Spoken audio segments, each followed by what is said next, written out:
सर्वप्रथम त म सबैजनालाई हार्दिक शुभकामना र बधाई ज्ञापन गर्न चाहन्छु। आफ्नो मनको विचार राख्नुभन्दा पनि म जनताले हामीलाई के का लागि यहाँ पठाएका छन् भन्ने बारेमा बुँदागत रूपमा जनताका मागहरू वाचन गरेर सुनाउन चाहन्छु। तर त्योभन्दा पहिला चाहिँ हामीले पक्कै पनि यो देश बनाउनका लागि, देश परिवर्तन गर्नका लागि भनेर आएका छौँ। सबैभन्दा पहिला आफैलाई परिवर्तन गर्नुपर्छ भन्छु म। अघिल्लो शपथ ग्रहणको दिन पनि हामी 12 मिनेट 46 सेकेन्ड ढिलो थियौँ भने आज 16 मिनेट 55 सेकेन्ड हामी ढिलो भएका छौँ। जनताले हामीलाई यसरी ढिलो गर भनेर यहाँ पठाएको हो जस्तो मलाई लाग्दैन। त्यसो भएको कारणले प्रत्येक मिनेटको महत्त्व यो सदनले बुझोस्, सरकारले बुझोस्, हामी सबैले बुझौँ। नेपाली हो, नेपाली समय हो। 2 बजीको बैठक 3 बजी जाँदा पनि हुन्छ, 4 बजी जाँदा पनि हुन्छ, जे गर्दा पनि नेपाल हो, नेपाली हो भन्ने खालको जुन भाष्य हामीले मनमा लिएर बसेका छौँ, यही सबैभन्दा मुख्य कारण हो हामीले उन्नति गर्न नसक्नुको। त्यसो भएको कारणले गर्दाखेरि सभामुख महोदय मार्फत म सम्पूर्ण सदन, सरकार सबैलाई ध्यान आकर्षण गराउन चाहन्छु। आउँदा दिनमा हामी बैठक सुरु हुनुभन्दा थोरैमा पनि 5 मिनट अगाडि उपस्थित हुनुपर्छ। म यो माग राख्न चाहन्छु। हामी विभेदको अन्त्य गर्छौँ भनेर यहाँ भनिरहेका छौँ। भर्खरै पनि पूर्ववक्ता माननीयज्यूहरूले थुप्रै कुराहरू राख्नुभयो, आफ्नो मनको कुराहरू। तर यहाँ यही सदनभित्र पनि विभेद भइरहेको छ। सत्ता पक्षले 30 मिनट बोल्दा पनि हुने, 40 मिनट बोल्दा पनि हुने, प्रतिपक्षले अलि सानोले होइन 3 मिनटमा सकिहाल्नुपर्ने, 2 मिनटमा सक्नुपर्ने। हामी पनि जनताले चुनेर पठाएका जनमत प्राप्त जनप्रतिनिधि हौँ।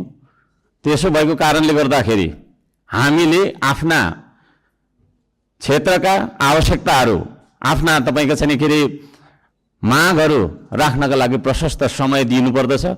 त्यो खालको सदन हामीले बनाएर हामीले त्यो खालको सदन अभ्यास गर्नुपर्दछ भन्ने माग राख्न चाहन्छु। म आफ्नो मनको कथा म यहाँ गाउन चाहन्न।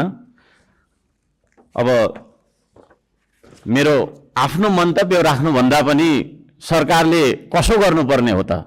हिजो इतिहासमा हामीले के गर्यौँ, कसले के गर्यो, कुन नेताले के गर्यो, कतिको तपाईँको हामीले सङ्घर्ष गर्यौँ, के गर्यौँ भनेर आवश्यक छ जस्तो मलाई लाग्दैन। हामी के गरिरहेका छौँ आज र भोलि के गर्ने हो भन्नेतर्फ सरकारले आफ्नो नीति तथा कार्यक्रम बनाउँदाखेरि यस्ता कुराहरूलाई पनि समावेश गरोस् भनेर चाहिँ म यहाँ जनताको मागहरू, राष्ट्रिय स्वाधीनताको, हाम्रो सम्प्रभुताको, जनताले चाहेका कुराहरू के कस्ता छन् त भन्ने कुरा म बुँदागत रूपमा वाचन गर्न चाहन्छु। पृथ्वी रहन्जेलसम्म यो देश रहिरहनुपर्छ। हाम्रो देशको चन्द्र सूर्य अङ्कित झन्डा रहिरहनुपर्छ। त्यो मान्यता हामी राख्दछौँ। श्रम संस्कृति पार्टीले त्यो मान्यता राख्दछ।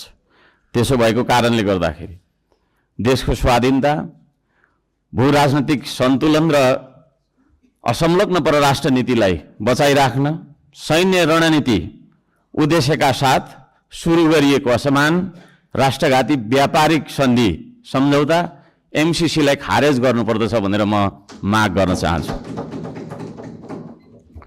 2 नम्बरमा सीमावर्ती क्षेत्रमा छिमेकी मुलुकहरूले गरिरहेको गतिविधिलाई सक्रिय रूपमा नेपाल सरकारले निगरानी राख्नुपर्दछ र संयुक्त राष्ट्र सङ्घ लगायतका निकायहरूमा गएर हाम्रो देशका 4 किल्ला कति हो त हाम्रो भूगोल भन्ने सिमाना यकिन गरेर सिमानाको रक्षार्थ नेपाली सेनालाई खटाउनु पर्दछ भन्ने म माग राख्न चाहन्छु। नेपाली जनताले यो माग राखेको कुरा म जानकारी गराउन चाहन्छु। जनताले सोझै चुन्न पाउने प्रत्यक्ष कार्यकारीको चुनाव गर्नेतर्फ सरकारको नीति तथा कार्यक्रम अगाडि बढोस्। यदि सरकारले 2/3 नजिकको सरकारले त्यो कुरा अगाडि सार्छ भने त्यसमा हामी सबैले सहयोग गर्नुपर्दछ। नम्बर 4, जेनजी आन्दोलनमा डिस्कोड चलाएर जेनजी बालबालिकाहरूलाई स्कुल ड्रेसमा आन्दोलनमा बोलाउने शान्तिपूर्ण आन्दोलनलाई भड्काएर हिंसात्मक बनाउने, आन्दोलनमाथि अन्धधुन्ध गोली चलाएर दमन गर्ने, 23 गतेको घटना घटाउने, साथै 24 गते सिंहदरबार, संसद भवन, सर्वोच्च अदालत जस्ता सरकारी भवनहरू जलाउने कृत्य गर्ने मान्छेहरूलाई पनि तपाईँको चाहिँ नि के अरे कारबाहीमा ल्याउनका लागि उच्च स्तरीय छानबिन समिति आयोग गठन गर्नका लागि हामी माग गर्दछौँ। 5 नम्बर, सम्पत्ति छानबिन तथा शुद्धिकरण अभियान सुरु गर्नुपर्दछ। सबैभन्दा पहिला अहिले सरकारमा रहेका मन्त्री परिषदका सम्पूर्ण मन्त्रीहरू, सांसदहरू, हामी सबैजना सबैको तपाईँको चाहिँ नि के अरे हाम्रो सम्पत्ति छानबिन हुनुपर्दछ। हामीबाट सुरु गर्नुपर्दछ त्यो चिज, किनभने हामी नियम कानुन बनाउने भने हामीबाटै त्यो कुरा लागू भएर जानुपर्दछ। हामीले बनाएको नियम कानुनले अरूलाई मात्रै ठ्याङ्ग्रोमा कस्ने खालको व्यवहार हामीले गर्नु हुँदैन भन्ने माग राख्दछु। शिक्षालाई जीवनोपयोगी बनाउनु पर्दछ। उत्पादन, निर्माण र आविष्कारसँग जोड्नु पर्दछ शिक्षालाई। शिक्षा भन्ने बित्तिकै कथा पढ्ने विषयवस्तु होइन, त्यो भन्ने बित्तिकै उत्पादन, निर्माण र आविष्कारसँग जोडिनु पर्दछ भन्ने हाम्रो माग हो। त्यसतर्फ सरकारले ध्यान दियोस्। हप्तामा 3 दिन मात्रै थ्योरी पढ्दाखेरि हुन्छ, 4 दिन विद्यार्थीले उत्पादन, निर्माण र आविष्कारसँग जोडेर क्रियाकलापहरू गर्न सक्नुपर्दछ। त्यो खालको जीवनोपयोगी शिक्षा लागू गरिनुपर्दछ भन्ने हामी माग राख्दछौँ। 7 नम्बरमा, खेतीबारीको समस्या हल नगरी देशको आर्थिक समस्या हामीले सुल्झाउन सक्दैनौँ, आर्थिक उन्नति हुन सक्दैन। त्यसो भएको कारणले कृषिमा देखिएका समस्याहरू पहिचान गर्ने र समस्या हल गर्ने सबै खालका तपाईँको प्राविधिक उपायहरू अपनाउने काम गरिनुपर्दछ भन्ने ध्यान आकर्षण गराउन चाहन्छु। नम्बर 8मा, कम्तीमा एक पालिकामा एउटा उद्योग हुनुपर्दछ, एक परिवारमा एकजना रोजगार हुनुपर्दछ। त्यो खालको नीति हामीले अपनाउनु पर्दछ। बन्द गरिएका उद्योगहरूलाई पुनः सञ्चालन गर्ने साथै नयाँ उद्योगहरूको स्थापना गर्ने नीति तथा कार्यक्रम सरकारले ल्याउनु पर्दछ भन्ने ध्यान आकर्षण गर्न चाहन्छु। 9 नम्बरमा, जनताको सेवा सुविधा, विकास र समृद्धिमा सार्वजनिक हितका लागि प्राकृतिक स्रोत साधन ढुङ्गा, गिटी, माटो, खोला, नाला, खानी, खनिज, वन जङ्गल जस्ता स्रोत साधनका सदुपयोग गर्न पाउने गरी सहज किसिमको चाहिँ नियम कानुन बनाउनु पर्दछ। कहीँ कतै हामी हुन्छ म सक्छु अब र यी सम्पूर्ण स्रोत साधनलाई परिचालन गरेर चाहिँ हाम्रो देशलाई समृद्ध बनाउनतर्फ हामीले ध्यान दिनुपर्दछ भनेर भन्न चाहन्छु। म यहाँ शुभकामना मात्रै दिनुभन्दा सरकारको नीति तथा कार्यक्रमको कुन दिशामा जानुपर्दछ भन्ने एउटा सल्लाह सुझाव र प्रस्ताव प्रस्तुत गर्न चाहन्छु। प्राकृतिक संरक्षण गर्नुपर्दछ, संस्कृतिको प्रवर्धन गर्ने र प्रवृत्तिको विकास गर्ने नीति सरकारले लियोस्। सुशासनका निम्ति भ्रष्टाचार तपाईँको चाहिँ अन्त्य गर्ने, निष्पक्ष, मितव्ययी, पारदर्शी, जवाफदेही, दूरदर्शी, परिपक्व र दीर्घकालीन कामहरू गर्नेतर्फ सरकार अगाडि बढ्नुपर्दछ। देशभरि शान्ति सुव्यवस्था कायम गर्नका लागि आवश्यक उपायहरू अपनाउन जरुरी छ। खाने पानी, स्वास्थ्य, शिक्षा, सडक, बिजुली बत्ती जस्ता आधारभूत आवश्यकताहरू परिपूर्ति गर्नतर्फ हाम्रो ध्यान जानुपर्दछ। राम्रोसँग अध्ययन नगरी हतार सरकारले ल्याएका कार्यक्रमहरू लागू गर्नु हुँदैन। कुनै निर्णय गर्नु अघि तपाईँको प्रतिपक्षी दलहरूसँग सल्लाह गरेर सबै पक्षको उचित सल्लाह लिएर चाहिँ सरकार अघि बढे। निर्णय गर्दै पछि हट्नुपर्ने नियतिबाट होइन सरकार बच्न सक्दछ।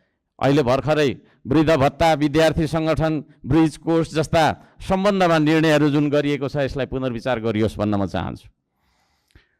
वृद्ध भत्ता जस्तो वृद्ध भत्ताको समयको मापदण्डलाई जुन फेरबदल गर्ने भन्ने कुराहरू आएको छ कार्यसूचीमा, त्यस्ता कुराहरूमा सरकारले ध्यान दिएर मात्रै अगाडि बढ्दाखेरि राम्रो हुन्छ भन्ने माग राख्दछु। सुकुम्बासी भन्दै नागरिकको बासको अधिकारलाई खोज्दै डोजर चलाउने, राज्य आतङ्क फैलाउने चलनको अन्त्य गरियोस्।